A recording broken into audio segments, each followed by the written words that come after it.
El Padre Nuestro. La semana anterior iniciamos una serie denominada La importancia de la oración en la vida del creyente. Habíamos planteado algunos antecedentes sobre la oración. Habíamos dicho que la oración no es únicamente pedir, que la oración es relacionarnos con Dios. Y vamos a estar estudiando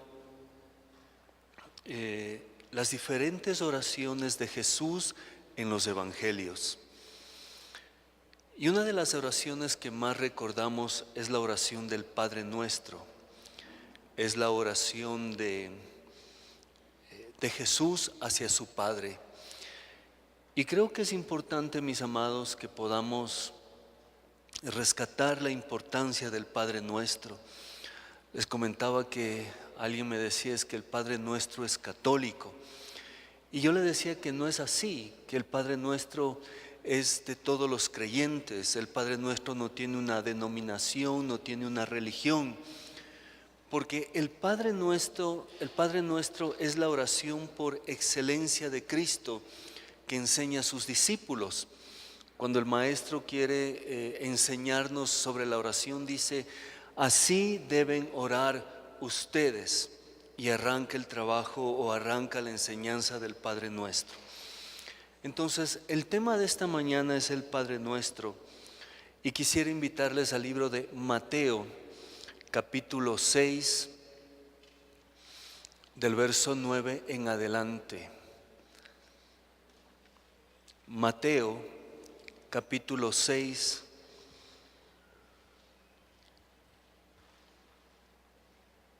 verso 9 en adelante.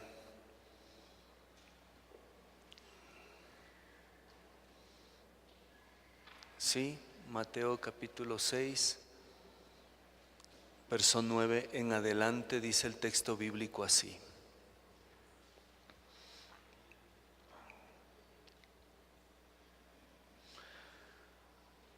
Ustedes pues oren así: Padre nuestro que estás en los cielos, santificado sea tu nombre, venga tu reino, hágase tu voluntad, como en el cielo, así también en la tierra.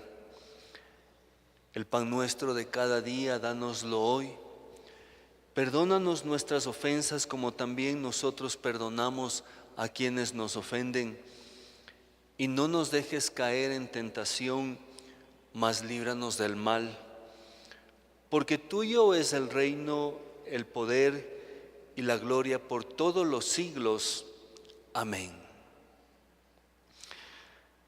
Lo primero que me llama la atención es la forma en la cual Jesús se dirige al Padre.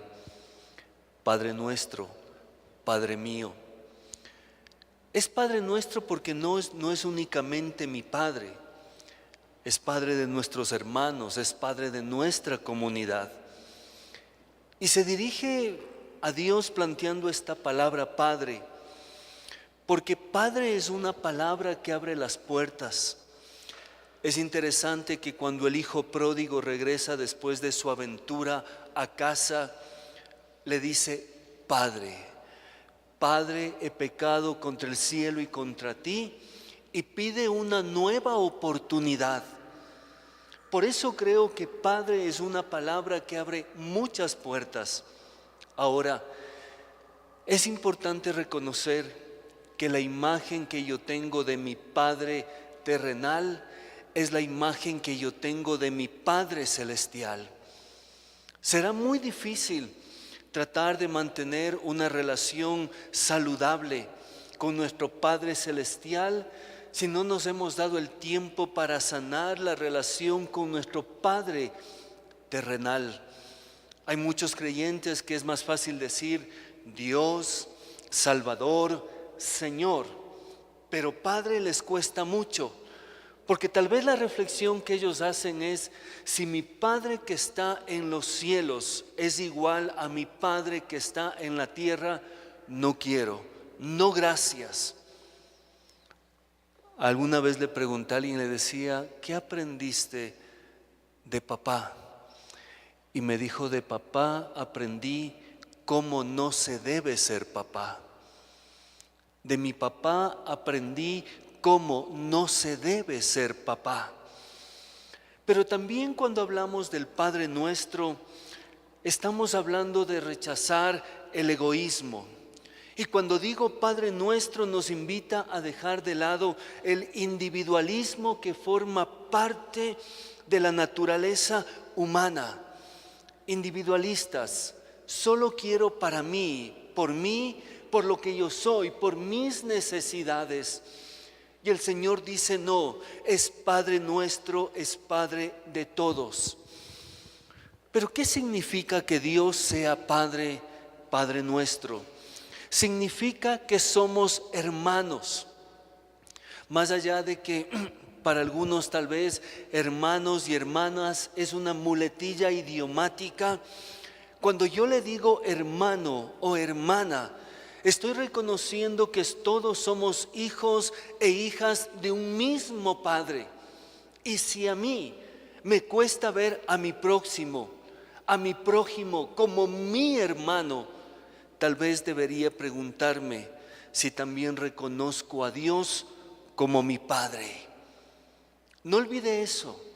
Si a mí me cuesta tratarme como hermano, como hermana, a las personas que están a mi alrededor, tal vez debería preguntarme si yo reconozco a Dios como Padre. Sin duda es mi Padre, pero también es Padre de los demás, es Padre de mis hermanos. Padre nuestro, Padre mío. Pero al renglón seguido dice, santificado sea tu nombre, venga a nosotros tu reino. Dios es santo y hace un llamado a la santidad a cada uno de nosotros. Cada uno de nosotros somos convocados a vivir en santidad. ¿Qué significa santidad? Significa entregar mi vida, lo que soy y lo que tengo, al servicio de Dios y de los demás. Glorificar a Dios a través de mis actitudes, a través de mi forma de ser, a través de lo que yo digo, también glorifico a Dios y revelo mi compromiso con la santidad que Dios me pide. Pero tal vez podríamos preguntar, ¿la santidad es para todos o solo para los líderes, pastores, sacerdotes? No, la santidad es para todos. Y eso es a lo que Dios nos llama, a vivir en santidad. Pero ¿qué significa vivir en santidad? La santidad es parte de decir que venga a nosotros tu reino. ¿Qué significa que venga a nosotros tu reino? Significa que le pedimos a Dios la capacidad y fortaleza para vivir en esos valores del reino de Dios. A veces una de las cosas que a mí me inquieta mucho es cuando en la iglesia se ha planteado este discurso que separa la iglesia del mundo, la iglesia del mundo. Y cuando voy a la Biblia yo no encuentro eso. Porque cuando yo separo a la iglesia del mundo, tengo la libertad de vivir de una forma en la iglesia y de otra forma fuera de la iglesia. Pero Cristo dice no, cada uno de nosotros hemos sido llamados a vivir en esos valores del reino, dentro de la iglesia y fuera de la iglesia. Cuando el texto bíblico habla de mundo, no significa aislarnos de la sociedad. Significa aislarnos de esos antivalores que están en cualquier lugar, en la sociedad, en la familia, lamentablemente en muchas ocasiones dentro de la iglesia también. La envidia, el resentimiento, la falta de honestidad. Entonces el Señor me dice, no, tú tienes que vivir en esos valores del reino. Cuando le digo, venga tu reino, le estoy diciendo, Señor, quiero vivir en esos principios que Dios tiene para mí. Hace un tiempo alguien me preguntaba que donde él vive, en su conjunto de casas, la familia o los vecinos le habían pedido que sea el presidente de este conjunto, de este conjunto de casas. Y él me decía, ¿qué piensa usted? Y yo le decía, si usted puede servir a sus vecinos, a las personas que están junto a usted a través de ese lugar, de ese nombramiento, usted debería hacerlo. A mis queridos hermanos, algo que es importante, a veces nos aislamos del barrio, del conjunto. Si usted es parte de un conjunto, de un barrio, asista a las asambleas de ese conjunto, asista a las asambleas de ese edificio. Porque lo que generalmente vemos es que las personas que nunca van a las asambleas son los que más protestan, los que no pagan las cuotas, los que más hacen problema. Y esa es parte de mi compromiso cristiano. No voy nunca a la asamblea y en la puerta de la casa Jesús te ama. Es un sinsentido, es algo que no tiene sentido. Porque si somos cristianos, somos llamados a servir a las personas que están junto a nosotros. Venga tu reino, es decir, Señor, quiero vivir en los valores del reino: honestidad, respeto, consideración a los demás. Pero también hágase tu voluntad, Señor. Es un ruego para conocer la voluntad de Dios en mi vida y mi familia. Algunos teólogos dicen que esta frase es el centro y corazón del Padre Nuestro, porque en ella le pedimos a Dios qué es lo que quiere para mi vida, cuál es el propósito de Dios en mi vida. Pero también le pedimos la fortaleza para hacer su voluntad. Ahora, la oración es un acto de libertad. Como sabemos, siempre tenemos una opción cuando se trata de Dios. Siempre podemos aceptar o rechazar los principios de Dios. Estoy seguro que Dios a nadie obliga ni presiona para que acepte ese llamado. Estoy seguro, y eso espero, que cada uno de nosotros que hemos llegado en esta mañana hayamos llegado por decisión propia, voluntad propia. Más allá de agradar a un familiar, a un conocido, la motivación es agradar a Dios.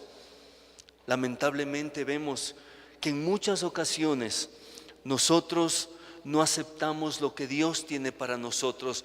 La sociedad no acepta lo que Dios tiene para nosotros. ¿Podríamos bajar un poquito el volumen? Hay un poco de feedback, por favor.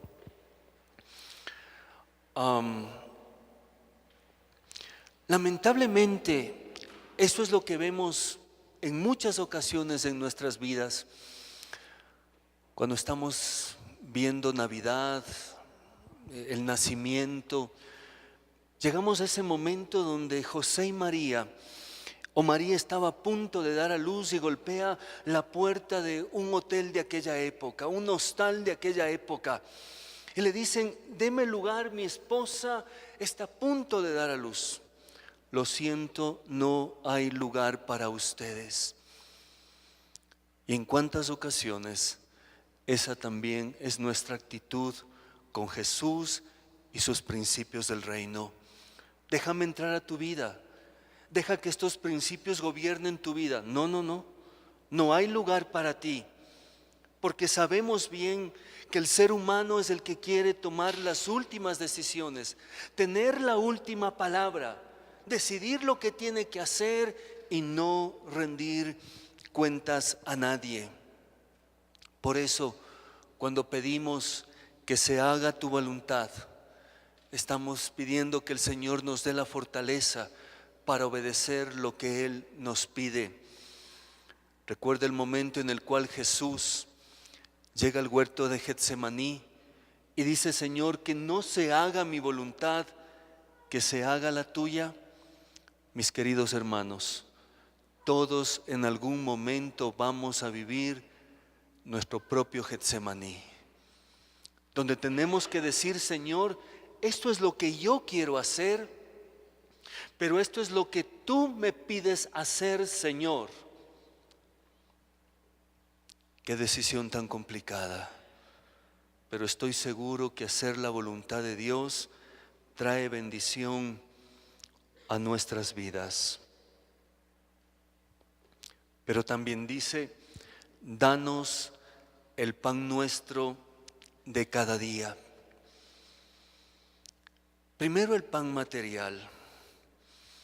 Cuando le pedimos que Él ponga el pan en nuestras mesas, le estamos pidiendo ese pan, pero también le estamos pidiendo la salud, el trabajo, la sabiduría, la fortaleza para cumplir bien las tareas que se nos han asignado. No olviden, mis amados, nosotros como creyentes debemos hacer las cosas como para el Señor, más allá de que únicamente nuestros jefes y compañeros. Eso decía, o eso dice el texto bíblico, que todo lo que nosotros hagamos lo debemos hacer como para el Señor.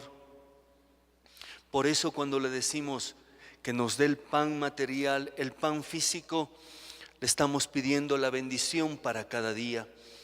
Pero también, cuando la Biblia habla de pan, no solo se refiere a ese pan material, también se refiere al pan espiritual. En algún momento, cuando Jesús enfrentó las tentaciones en el desierto, apareció el tentador y le dijo: ¿por qué no conviertes estas piedras en pan? Y el Señor le dijo: no, porque no solo de pan vivirá el hombre, sino de toda palabra que sale de la boca de Dios. Ese es el pan espiritual que fortalece, que nutre nuestras vidas. La iglesia hace un gran esfuerzo por tratar de enviar un devocional diario donde usted puede leerlo, reflexionarlo. Hace un gran esfuerzo, y yo le animo a que usted aproveche ese devocional diario para que usted pueda crecer. Si usted todavía no está en ese devocional, usted puede decirnos, se le incluye en un grupo de WhatsApp que tiene la iglesia, no tiene ningún costo, pero ese es un espacio para que usted se fortalezca y se alimente. Pero sabe, no solo pedimos por mi pan, pedimos por el pan nuestro, el pan para nosotros y el pan para todos. Somos miembros de una familia, de una iglesia y de una sociedad. Por eso la oración no tiene que ser egoísta. Señor, te pido para mí, te pido para mí, te pido para mí, te pido por mi familia, por mí, por mí, por mí y por mí. Cuando hablamos del pan nuestro, estamos también pensando en los demás. Pero cuando oramos por el pan nuestro, el compromiso es compartir el pan con los más necesitados. Una de las mayores incoherencias es pedir que Dios nos dé el pan nuestro y no ver y no escuchar la necesidad de nuestros hermanos, de aquel que está con hambre, de aquel que pasa necesidad. Somos llamados a compartir el pan con los que necesitan. Por eso creo que calza como anillo al dedo esta frase de Monseñor Luna Tobar: el pan que se comparte es el pan que se multiplica. El pan que se comparte es el pan que se multiplica. Pero ¿cómo debemos compartir? ¿Con qué actitud debemos compartir con los más necesitados? Debemos compartir con amor, debemos compartir con dignidad, debemos compartir con alegría. ¿Sabe? Cuando pienso en compartir, no puedo dejar de pensar lo que en varias ocasiones les he dicho. Hace un tiempo atrás acompañaba a un colega o hablaba con un colega que luego de estas erupciones del volcán Tungurahua Él fue asignado para acompañar a las familias que habían sido desplazadas o desplazados de ese momento. Y yo le preguntaba y le decía, ¿qué desafíos enfrenta él acompañando a estas familias? Y él me decía, lo primero es que estas familias pierden su privacidad. De un momento al otro estás en un coliseo compartiendo los mismos espacios, camas, baños, una cocina general para todos. Pierdes tu privacidad, me decía él. Pero lo segundo me decía, hay una gran necesidad. Qué complicado que es dar de comer a 150, 160, 180 personas, desayuno, almuerzo y cena. Muchos de ellos niños con hambre. Y yo le decía, ¿qué tal las donaciones? Él me decía, estoy con ira, estoy molesto. Le decía, ¿pero por qué? Porque si llegan las donaciones, me dijo, pero sabes, también nos ha llegado una montaña de corbatas. Y sabes, también tengo una montaña de zapatos impares, chullas. Eso no es dar con dignidad al necesitado. Eso es dar lo que no vale. Eso necesita irse a una funda de basura y ser desechado. Cuando querramos compartir, compartamos algo que valga. Y ahí se aplica la regla de oro. Trata a otros como te gustaría que te traten a ti. Da a otros lo que te gustaría recibir, porque si no, no es dar con dignidad, no es dar con respeto.